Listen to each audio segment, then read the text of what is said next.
So I think we'll begin. Good evening, everyone. It's great to see so many of you coming and joining us for today's talk on Kipling. For those of you who have attended one of our armchair travel events before, you'll recognise me. But for those who it is your first event, I'll introduce myself. I'm Claire Baxter, the Alumni Engagement Coordinator, who is responsible for running the travel programme here in Cambridge. My colleague, Kate Suarez from the Oxford Alumni Office, is also hiding behind the scenes this evening. If anyone has any general questions regarding the programme, please use the chat function to contact Kate or myself. For today's talk, we welcome Dr. Shere Khan from the University of Oxford, who I would like to thank for giving up a little of her time this evening to talk with us. I'd also like to welcome Ayah from Indus Experiences, who is kindly hosting this evening's event on behalf of both Cambridge and Oxford universities. And on that note, I'd like to hand over to Ayah. Thank you. Thank you, Claire. Thank you, Kate, and thank you, Sarah, who is our main presenter today. And she will be talking about Kipling, as the title suggests. We are Indus Experiences, for those of you who don't know us. We run many of the tours on the alumni programs for both the universities. The situation in India, I just quickly want to touch upon. Obviously, we've been seeing the news that's been coming out of there with regard to the coronavirus situation. We are very glad to hear that over the last over the last week or so, the situation does seem to be easing. A lot of aid has been arriving globally from the UK, US, France, Singapore and other countries, and the situation does seem to be easing in India, very thankfully. We obviously need to keep up to date on all of the developments over there, which we will, and hopefully the things will ease globally. We're very happy now here in the UK, gladly to be opening up slowly. And I hope that the things do ease out quickly. I'd like to hand over to Shere Khan now, who will present us on Kipling and of course talk about all his background, and especially India. We can see from my background over there, setting the scene very nicely, I hope. So Sarah, over to you. Thank you, Ayah, and thank you, Claire and Kate, for your nice, smooth running of the whole webinar. I'd also actually like to say that my thoughts are with people in India as well, as I'm sure everybody's are. They've had a very, very tough time. So when the crisis is over, perhaps we can start going back and enjoying India again. And at the moment, they're dealing with a lot of trouble. So I'll talk about Kipling, and I'd like to thank people for the immensely rich and helpful variety of questions. There were lots. So I have tried to answer them within the talk, or I've grouped them together in themes at the end. And I think I've covered all the main ones that people were concerned about, but I couldn't do them all. And so if you do still have a question, do email me and I'll try and answer it. So when I told my cousin I was working on Kipling, his response was immediate and his eyes sort of lit up. Tricked, tricked, tricked, rich. So I don't think he'd mind me saying that he's in his 80s. So it was a very long time that he would have heard the story of Rikki Tikki Tavi. But I only had to mention the name Kipling and immediately the words just popped out. The story of the mongoose and the nag were as alive to him now as they were then. And I think parents who tell their children stories sometimes find they're able to fish out from the recesses of their memory stories as if from nowhere. And occasionally they make variations on them and develop their own. But that wellspring has always been there from their childhood. And I think when we hear stories as a child, they go right into us in a way we often don't even remember. We must have been read to as toddlers and don't remember that, but there will be something about that quality and some of the content that will have gone very deep in us. So I think the fact that Kipling is an oral literature is something that has perhaps been underestimated. I think he is largely oral in his children's books, and he likes all the games and the word patterns that oral literature likes. So he's plenty of other things as well, but I feel that there is some aspect of his writing which actually you need to read aloud, and I saw that in my cousin, that something came alive from the spoken voice. And this would have been very common in the Victorian period generally. For every book bought in the great period of serialized novels around the time Kipling would have been a child, 9 people actually heard the content. People would read aloud to each other in the evenings. So your introduction to literature would be as a kind of semi-oral literature. You would hear things and somebody in the family would be reading to you. And I've noticed children like this too. Children like to be read to. Some prefer to read in solitude, but I think most like to hear a voice talking to them. It makes them feel as if they're intimately engaged with the story. So I'm going to read the beginning of the Just So stories, and I think you'll agree with me that we can feel here something of the power of the spoken voice as well as the written one. In the sea, once upon a time, best beloved, there was a whale, and he ate fishes. He ate the starfish and the garfish and the crab and the dab and the plaice and the dace and the skate and his mate and the mackerel and the pickerel and the really truly twirly whirly eel. All the fishes he could find in all the sea he ate with his mouth, so, till at last there was only one small fish left in all the sea, and he was a small 'stute fish, and he swam a little behind the whale's right ear so as to be out of harm's way. Then the whale stood up on his tail and said, "I'm hungry." And the small 'stute fish said in a small astute voice, "Noble and generous cetacean," I'm not sure how to pronounce it, "have you tasted man?" Now, when I read that, I cannot help but hear it, and I want to find out more. And the key to me is that it is so personal. We hear the voice of the narrator talking to the best beloved, and we also hear the fish, and we hear the whale. So within a few lines, we've become involved in multiple perspectives, and we've got a story already. And I think these are all features that invite us to listen some more. And these are the kind of things you get in oral literatures. And depending upon the rules of the language involved, oral literatures, mostly composed before writing, are very much geared to repetition and to being things that you could hold in your mind and produce when you needed.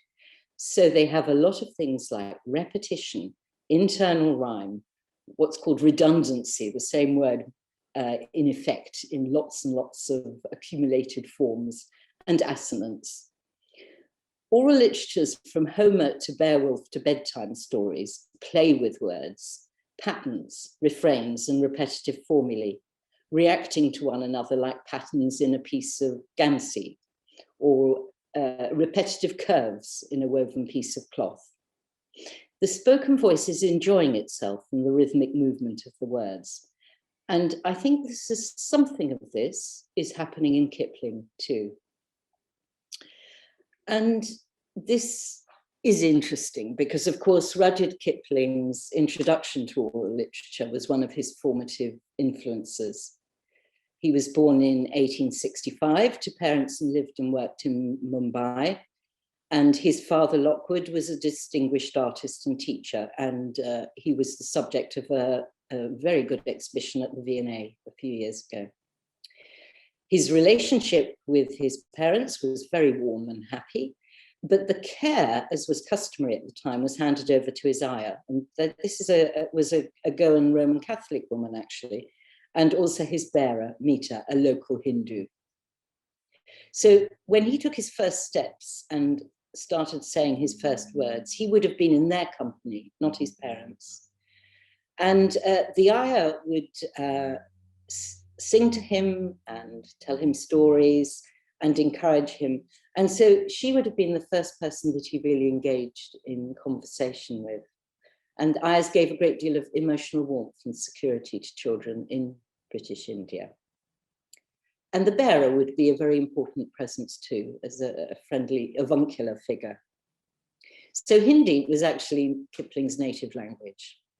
And he describes this in Something of Myself, his autobiography. In the afternoon heats, before we took our sleep, she or the Ayah or Meta would tell us stories and Indian nursery songs, all forgotten. And we were sent into the dining room after we had been dressed with the caution, speak English now to Papa and Mama. So one spoke English haltingly, translated out of the vernacular idiom that one thought and dreamt in. So this is very interesting. And as Kanatua Bhaskara Rao points out, no other Anglo-Indian writer uses Indian words with the ease and understanding of Kipling. So I'm going to look at the stories he heard as a child and suggest when he told the Just So stories and envisioned the jungle that forms the basis of a lot of them, not all of them, they bubbled up in a different form, transformed by some subterranean process by Kipling's extraordinary imagination. And he acknowledged this debt. Some scholars have actually traced some influences in his stories back to these older traditions. But I think the power was probably a lot more far-reaching even than they've suggested, because when we read a book and we're influenced by it, you can put a footnote and cite the book and acknowledge it. But I think for Kipling that something went right into the way he composed and felt about storytelling. And I feel that they are, in essence, a kind of oral literature too, based on these traditions of storytelling that he would have heard.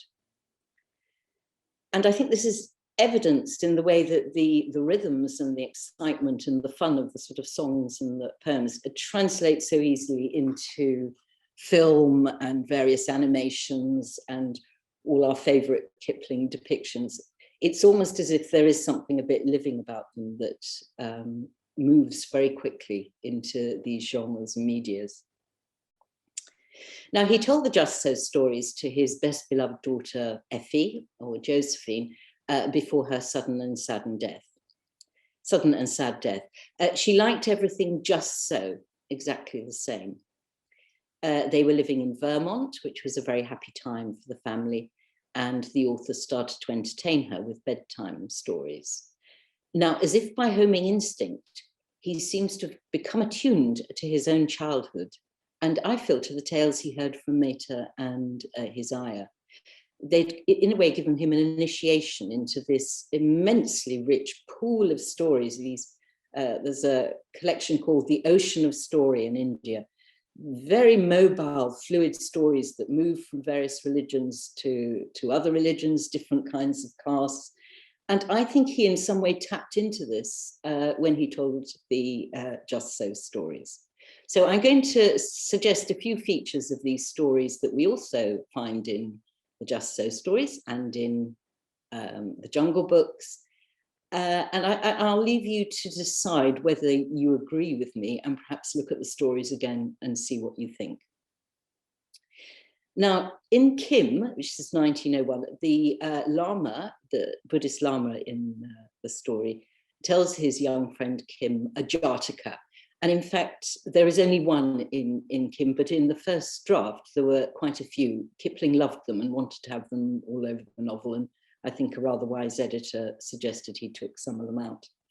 And these are the 547 tales dating from the 3rd century BC, with various layers added onto them. They've always been an oral literature, and they're popular in India today. There's a very nice comic series where you can buy your comic and see them all. The Amachitra Katha, you can see all the stories in there.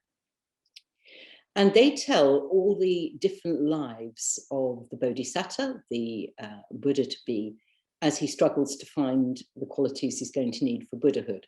And in order to do this, to get these qualities, these paramis, these perfections, he has to spend eons as lots of different animals and different kinds of rebirth before his final life when he becomes a Buddha.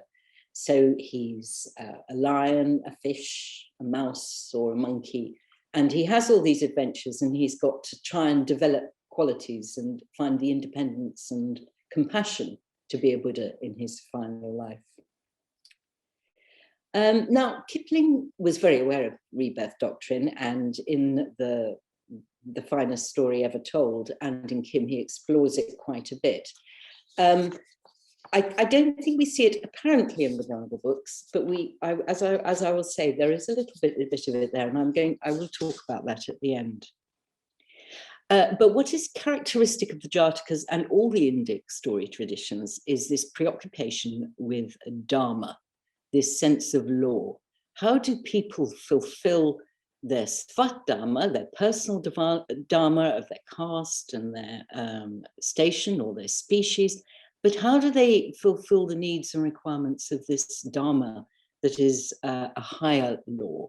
Da is a Sanskrit word to accept or to bear or to carry. So they wouldn't talk about what religion, what do you believe? You'd say, well, what's your dharma? Well, how do you carry yourself? How do you bear yourself? And to live in accordance with dhamma in the sense of law is to, it sort of conflates two meanings, dharma, that you live justly and you live in accordance with the law. And this is really what the great King Ashoka promoted, this dharma, and he talks about it in all the edicts that you find all over India, how people can live and respect the dharmas, the ways of behaving and carriage of other people. So this is a preoccupation of all the Indic tales. The other main feature of all the Indic tales, and Jatakas too, is that animals speak to each other all the time and think like humans. So they behave according to their species, but they also are quite prepared to chat about things. And they're always arguing about law and about what should be done and what's the best way to behave and how you can fulfill dharma and how fulfill your svat dharma. These are all central preoccupations of story traditions like the Panchatantra and the Hitopadesha. If anything, one could say it's their central theme, is this preoccupation. Another feature is that they indulge in the behavior that's very much in accordance with their species, or how the species is viewed. So tigers kill, and they're very menacing. And in fact, the Buddha to be is never reborn as a tiger. They're considered quite scary. Wolves are very clever and like to be in packs. Jackals are cunning and greedy. Lions are noble and brave. And monkeys just make a lot of noise. They're very playful and they're very inquisitive. Snakes, now this is interesting because snakes in Indian, the Panchatantra and Hitopadesha tend to be a bit venomous and malevolent. I'd say in Jatakas they've got some other associations, more like dragons who guard treasure, so that some species vary. But apart from that, I'd say you just get these uniform characteristics. And the characters in them have to search for the law, how to live. And in Jataka stories, which Kipling loved, it's the Buddha to be is searching for a way of life, how to find a code amidst all this jungle out there. How can you find your way? And so there are stories, for instance, where he's a fish and he's vegetarian because he won't eat his family. And because of his goodness, rains keep the pond he's in very refreshed, because he's keeping the high standard of Dharma in that pond. In the Nandya Jataka, he's about to be killed by an arrow, and he radiates loving kindness to the king, and then starts to tell him about the 10 Raja Dharma, the rules for a king that the king ought to be following, not killing deer. And the king goes, oh yes, all right, and doesn't kill him in the end. So these sort of things are going on all the time in Indian stories. And I think one could say that animals act according to their species, but they also, as in the case of the deer persuading the human being to act a little bit more in accordance with a noble dharma, they can sometimes transcend their species. And some other features are that they do tend to be quite funny, these stories, and monkeys in particular are very funny. They have a tendency to poke their sexual organs into people's ears and make mistakes with that and get into all sorts of problems. And there are variations on the problems that they get into through doing this throughout Indic literature. So monkeys are always pretty dodgy, but in a funny way. And the other interesting thing about Indic stories is they mix verses up with prose. And in fact, in practice, a lot of Indians I know do this and will come out with a Sanskrit verse or that they've just remembered. So but there's one, I won't read the Sanskrit out, but knowledge in a book and money in another person's, knowledge in a book and money in another person's hand, and not knowledge and money respectively when the time for action arises. So, and they just say this aphorism, this nice little rhyming couplet in a sticky situation. This is oral literature. So oral literatures have their own rules and patterns, and you get that in the Indian stories, and I think to a certain extent in Kipling too. So you get these long lists of features that need to be enunciated to be appreciated. So it's like all those types of fish, and if you remember, they sort of dance in pairs at the beginning of the Just So stories.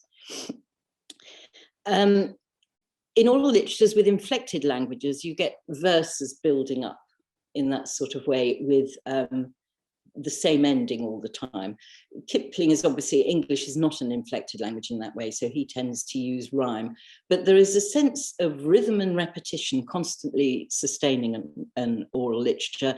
And there's also a lot of onomatopoeia. You get, in a Jataka story, you'll get some mice munch up a cat and they go mumur, muruma, murumura, murumura, and this is obviously the equivalent of munch munch. They're sort of chewing up the cat that they've just eaten. So you get these very nice word plays. But significantly, what you really do get in Indic literatures is a sense of how the X got its Y. And this is a characteristic of it's the pourquoi of European literature, and this is how something happened to be so. So in one story, for instance, the Buddha to be, he's a monkey, and he takes all his monkeys down to the lake and asks them to drink, and the ogre says, no, you can't drink here, it's my lake. And so the Buddha to be says, well, from now on, I am going to perform a miracle, and from now on, all the cane stalks around this lake will be hollow so that we can suck the water out from your lake and you won't be able to get to us. So this is how cane stalks came to be hollow, because the monkeys then could use them as straws and drink the water out of the pond without the ogre eating them. So these pourquoi stories are all over Indic literature, and they're very popular indeed. And there's another nice one about the moon. There's a hare in the moon in India. So if you go to full moon, you'll see a wonderful hare. And this is because the Bodhisattva was once so generous. He offered his life to a Brahmin priest who was really a god in disguise, who was so impressed with his generosity. He says, no, you mustn't die, you just stay alive. And he saved his life, but he was so impressed, he squeezed a mountain and put his picture on the moon so that people would always remember the great generosity of the hare.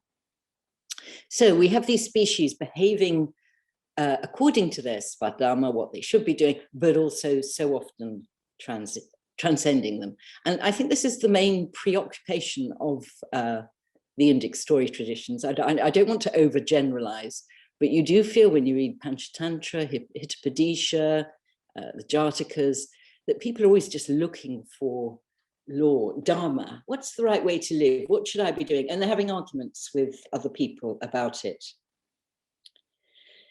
So Kipling mentions quite a few of these story traditions. He's quite conscious of this debt. And to give an example, I'd like to talk about Rikki Tikki Tavi a bit, because there's actually a very ancient story that is loosely like it. And it's the story of the Brahmin and the mongoose from the Panchatantra. And it's it must be, I think, a very old story, because it's actually found with a variation in Wales in the Llewellyn story. So I mean, it could be a very early Indo-Aryan tale that traveled. I simply don't know. And this is where a mongoose is falsely accused of attacking a baby, because the parents come back and find the baby bloody and blood on the mongoose, and they kill the mongoose, when in fact the mongoose has been protecting the baby from a snake and a nag. So it's a very sad story, but Kipling has changed it in Rikki Tikki Tavi to a very sort of cheerful story, if you like, that the mongoose does protect the child and it is acknowledged. But I think we can feel the presence of this older story in Rikki Tikki Tavi. And I understand that snakes did constitute a great risk to people living in the British Raj at the time. And it was one of their main preoccupations, was how you could keep snakes at bay. So it rings true on all levels as being both an ancient story and one with very modern preoccupations too. Now, we tend to call stories with a moral pedagogic or didactic. But the problem with this is that if you like something, you do not call it didactic. And I think if I like reading something, that I don't call it pedagogic either. I just enjoy reading it. So I think we feel that with Kipling stories and these ancient story traditions, that they are what Stephen Collins, a late Buddhist scholar, termed a wisdom literature, which seems to me a much better term than pedagogic or didactic. And he argues that this covers a whole range of literature worldwide that offers advice, moral and otherwise, examples to follow and not follow, stories to reflect and ponder over, sometimes simply to enjoy. And he says that he suggests that a lot of our cultural influences, things we read, that we enjoy watching on TV, the stories we hear that may not be particularly highbrow, may become for us a kind of wisdom literature, something that actually feeds how we understand the world. And I think the Jungle books and the Just So stories have this quality. They do feel like a kind of wisdom literature, but I don't like to use the word didactic, so because it sounds a bit dull. So I'll just read out what Baloo says about the law of the jungle, and I think you can sort of reflect whether you feel it's like what I've been talking about. Now, this is the law of the jungle, as old and as true as the sky. And the wolf that shall keep it may prosper, but the wolf that shall break it must die. As the creeper that girdles the tree trunk, the law runneth forward and back. For the strength of the pack is the wolf, and the strength of the wolf is the pack. Now, we like rhymes, we like balancing little internal balances in verse that are very British, but you also get this very comparable verses in Indian stories. They're so like this, with different linguistic methods to produce that sense of resonance in the lines. Now, before I've been told I mustn't go on too long, so I'll try not to. But before I do, I'd just like to talk a little bit about Kim, where the Lama actually tells a Jataka story. So Kipling, as I say, really liked them.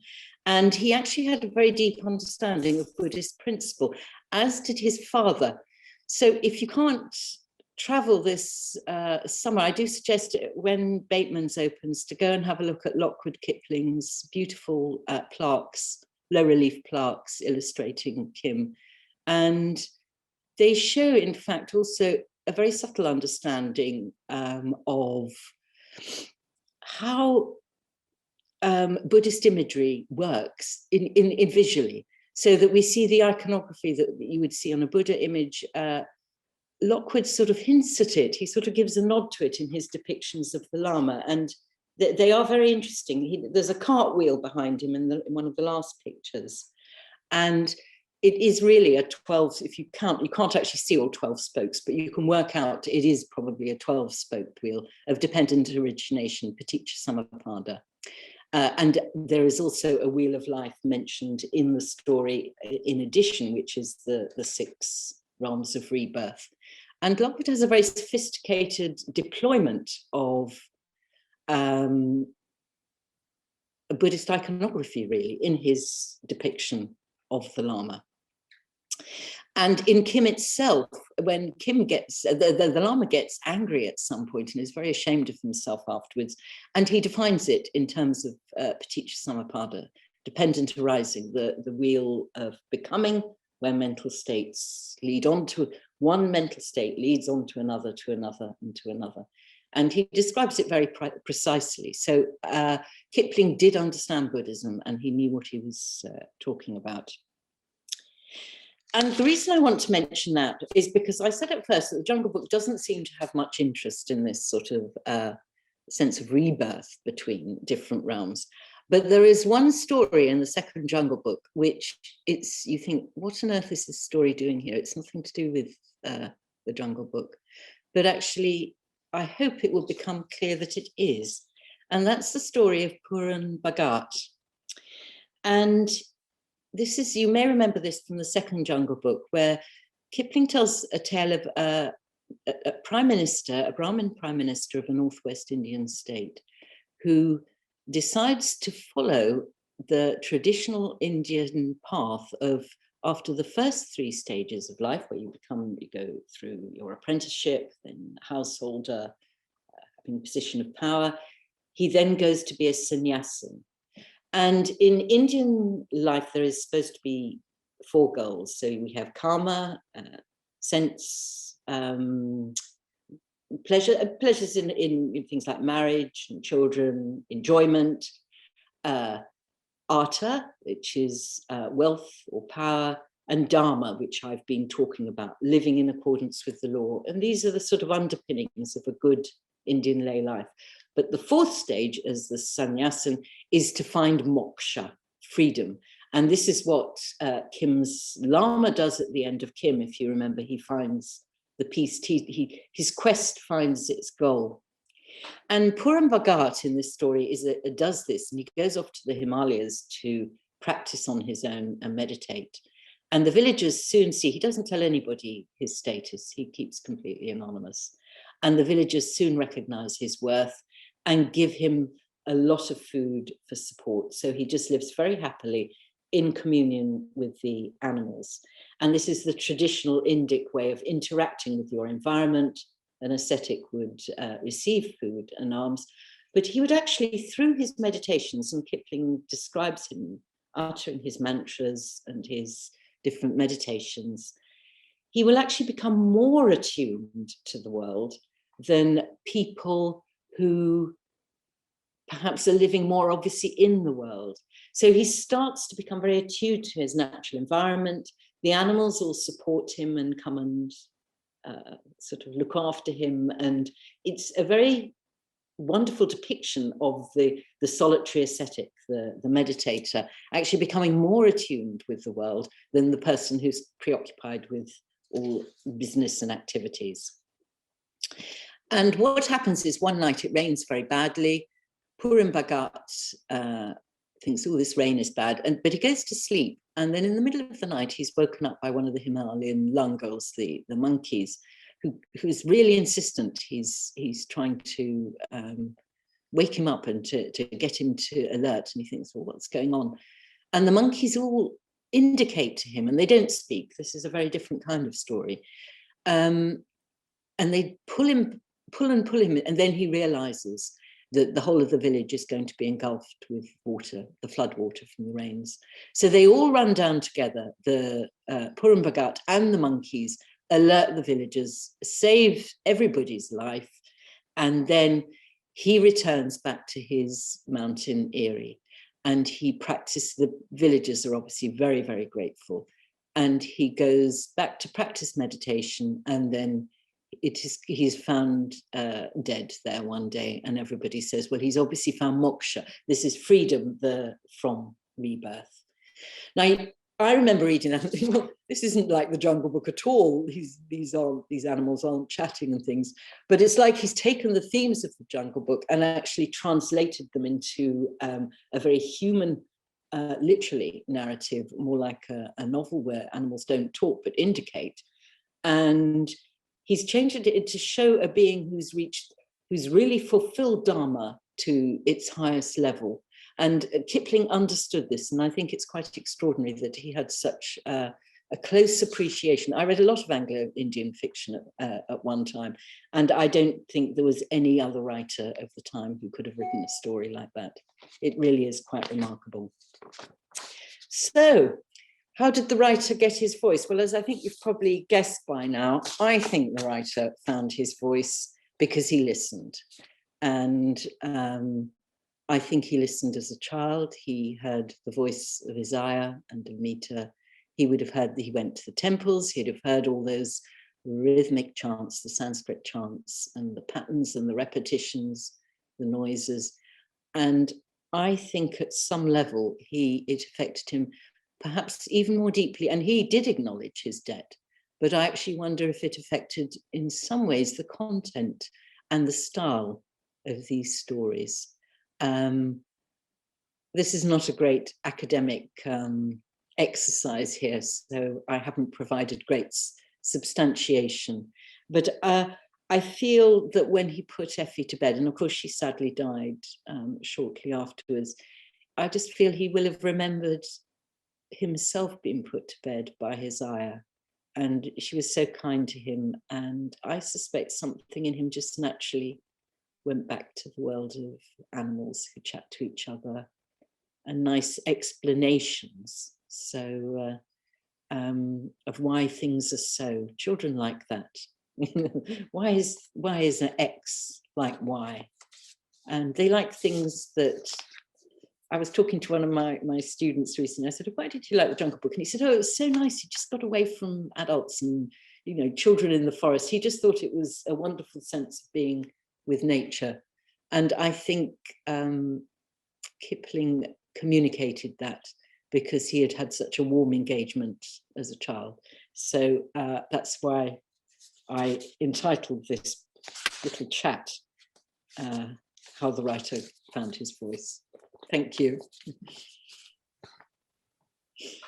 Thank you, Sarah. That was wonderful.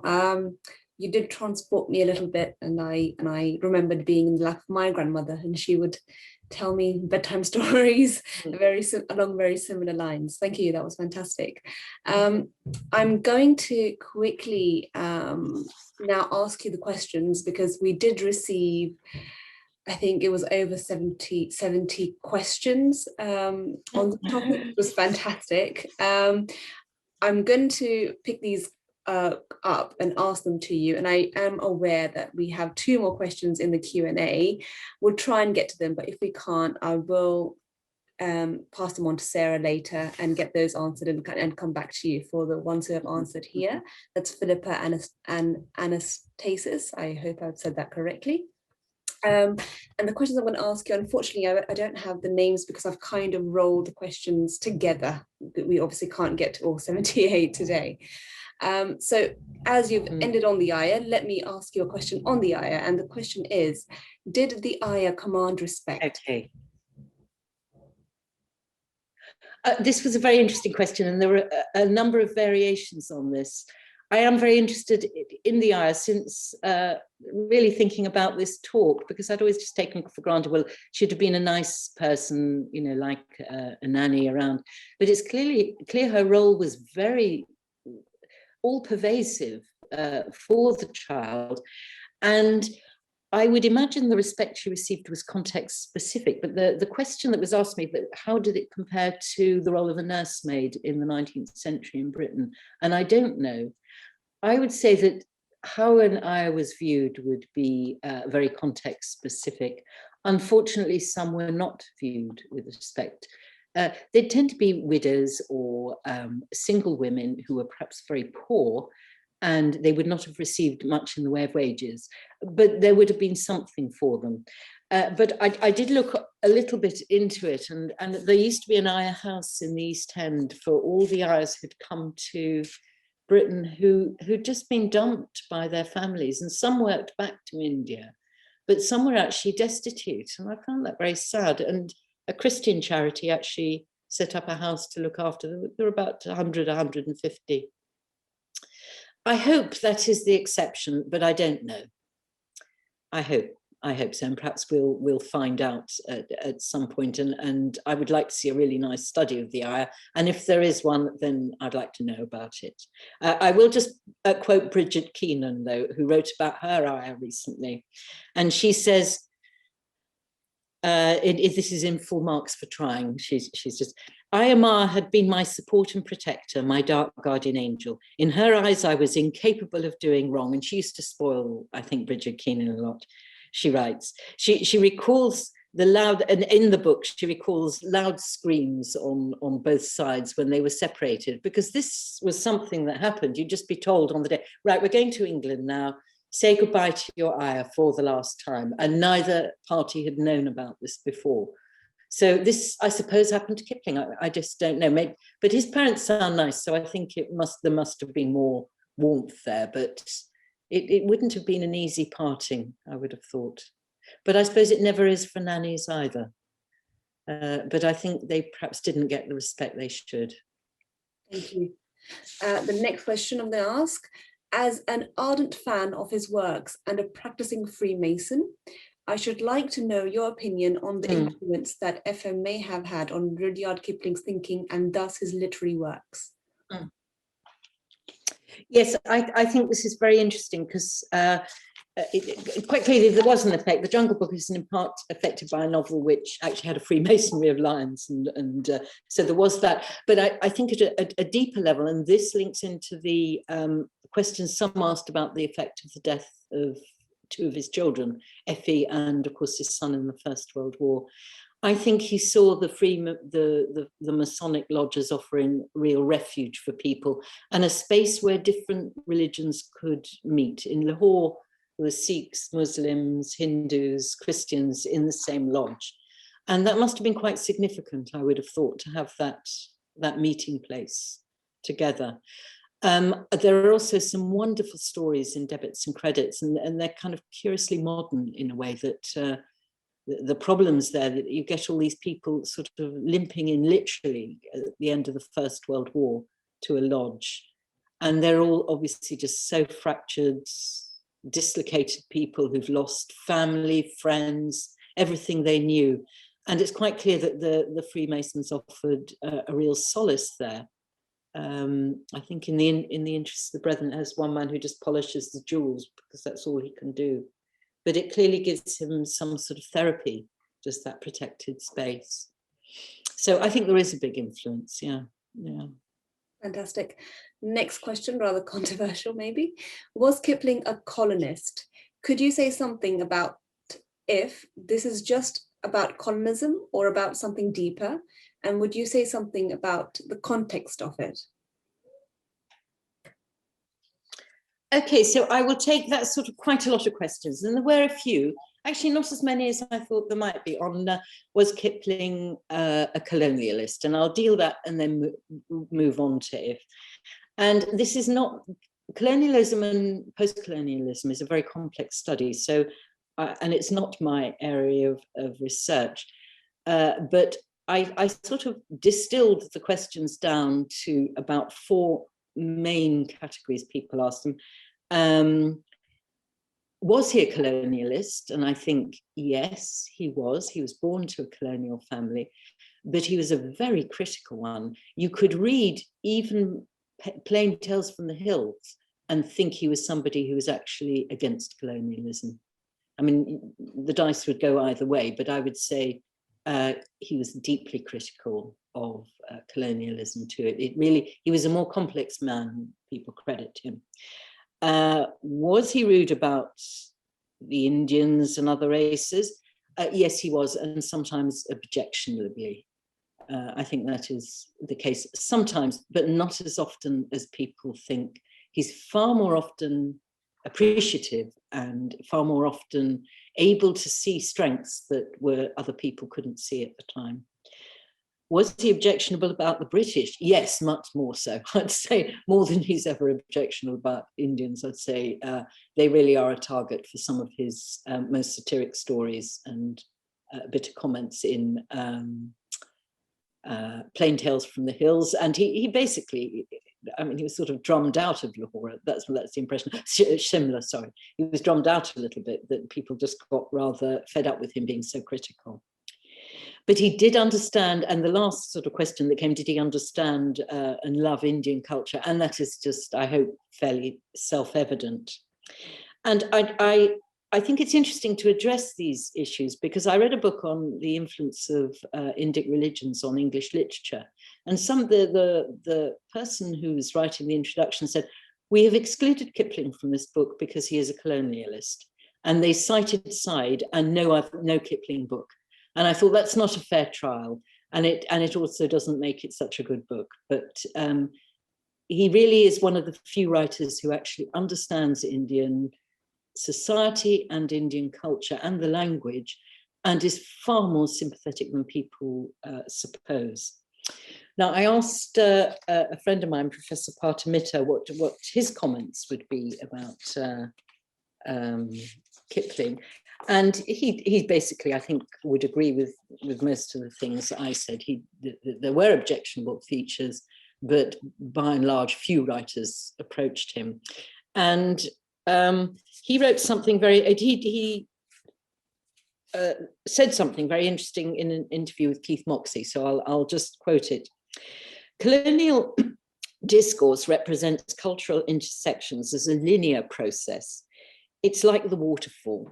Ideas forever flowing downward from the West, capital letters, to the rest, capital letters, even though multi-directional flows of cultures have been a known fact of history.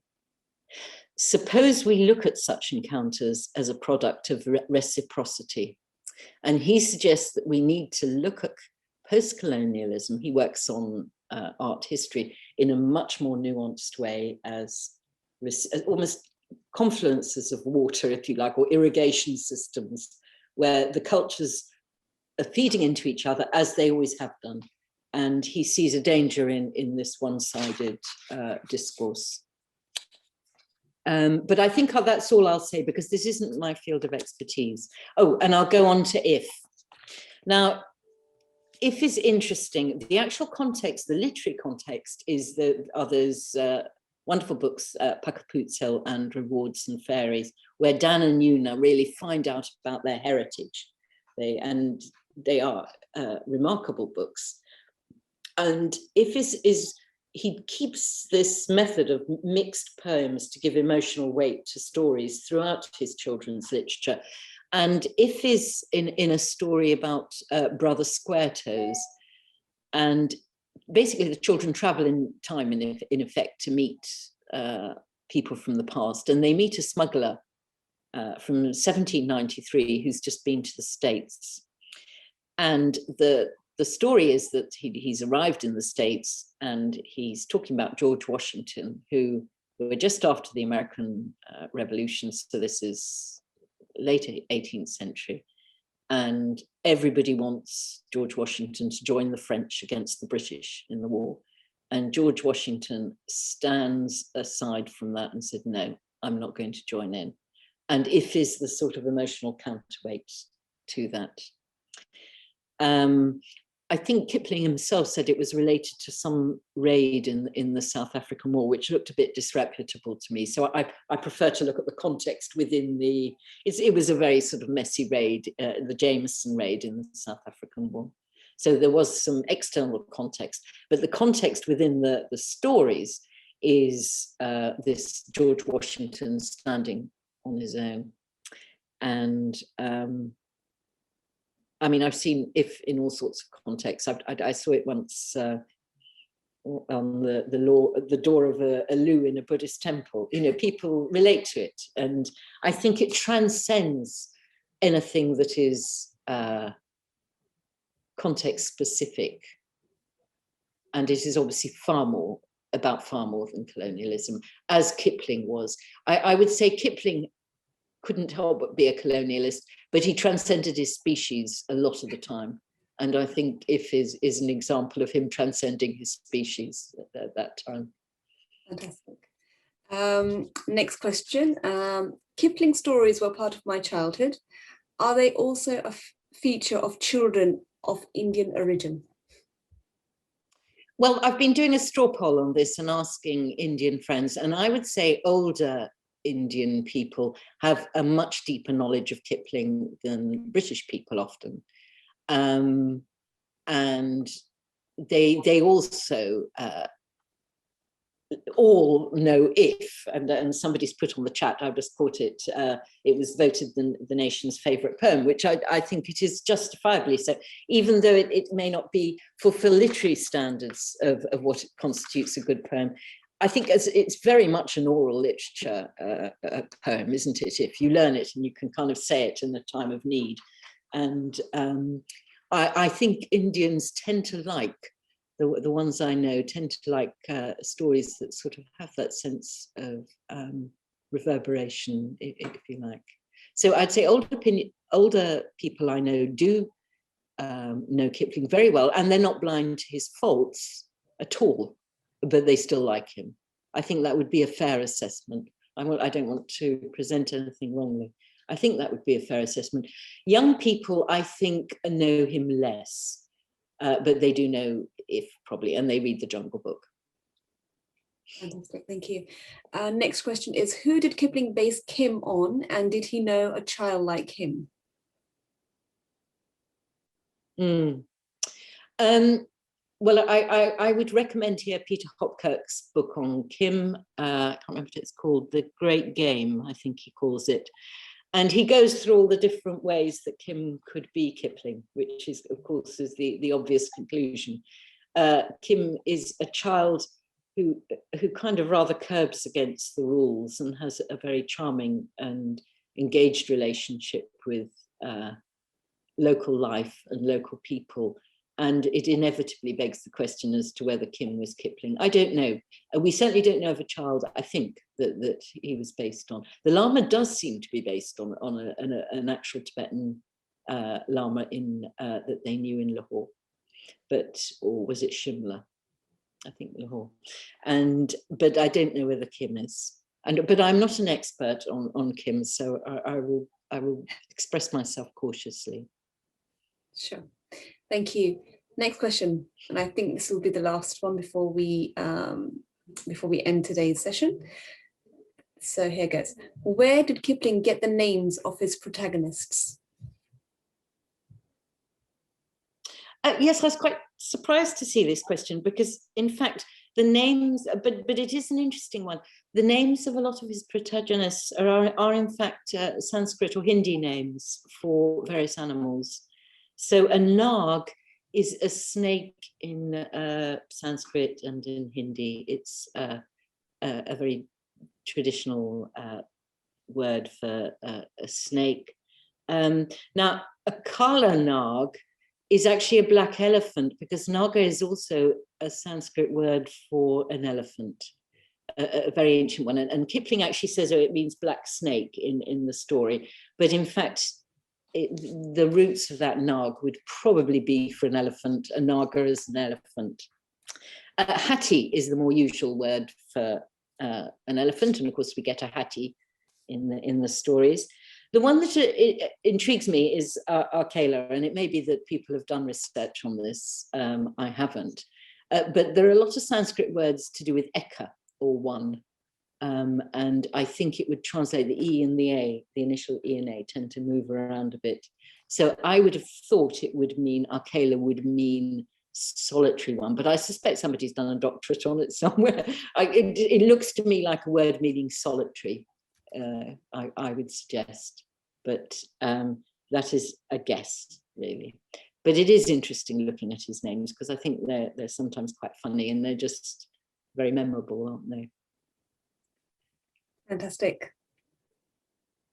So, okay, I think that's probably, I have tried to address all the questions, and I'm sure people will be emailing me and say, oh, you've got this detail wrong. I actually do really work on the children's stories mostly when I work on Kipling, so I'm not an expert on, so my apologies if I've committed some howlers. Thank you, Sarah. So as I said, we do have a couple of questions, but I will get back to the people who've answered them directly, I think. And if anybody else has any questions, I am just going to type in my email address below. You can get them to me. So that's my email address, assia@indusexperiences.co.uk. You can send me any burning questions you have. I will forward them on to Sarah, and she'll very kindly provide the answers, and I'll get back to you on that. And I think that comes to the end of our session. Thank you so much for joining us. Thank you, Sarah, for that wonderful talk. I shall now go and put my children to bed. Well, thank you, and it's been so, yeah, and it's so nice to chat about the stories. And I'm always sorry with webinars that you can't actually see people, but thank you very much for very nice feedback that we are getting, and thank you to you, Assia. Okay, thank you, and bye.